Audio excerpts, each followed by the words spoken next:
那陣咱買這電器產品用無到半年一年煞壞去，了要修理講愛開真濟錢，真正是使人心情介歹。消基會8日就宣布講呢，含這電器工會合作推出着誠信商店認證制度，減少電器產品的消費爭議，希望會當透過第三方的認證，提供消費者值得信任的消費環境。因為消基會也講呢，認證目前已經開放申請了，拍算11月公布頭一批認證名單。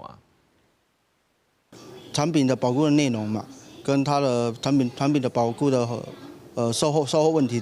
民眾買冷氣並收這較貴電器，若是歹去要安怎？有電器業講，報告要修理也是售後服務，若是和消費者超賣平，常常引起消費爭議。根據消基會統計，這幾年10大消費爭議攏有家電，所以消基會8日宣布，甲電器工會合作，推出電器業誠信商店認證制度，希望打造值得信任的消費模式。不是只有資訊透明以外，後續的保固等等服務等等，它都是我們覺得是符合這樣子一個誠信的，我們才會給它一個這樣的一個標章哈。我們會不定期的去查訪，好，那我們可能會去撤掉。消基會長期咧處理消費糾紛，嘛常常咧辦理商品檢測，這擺推出誠信商店認證，業者要通過資格審查、審議甲現場評估，才會當得到認證。電器工會表示，透過第三方的認證，對消費者甲家電業者攏有好處。要去優化我們跟顧客服務，不管是價格的公道，還有後續的這一些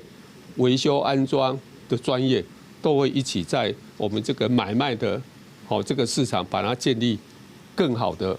一個服務的品質。消基會表示，誠信商店認證已經開放申請，打算在11月初1公布第一批的認證名單。若是效果好，未來會繼續擴大到其他產業。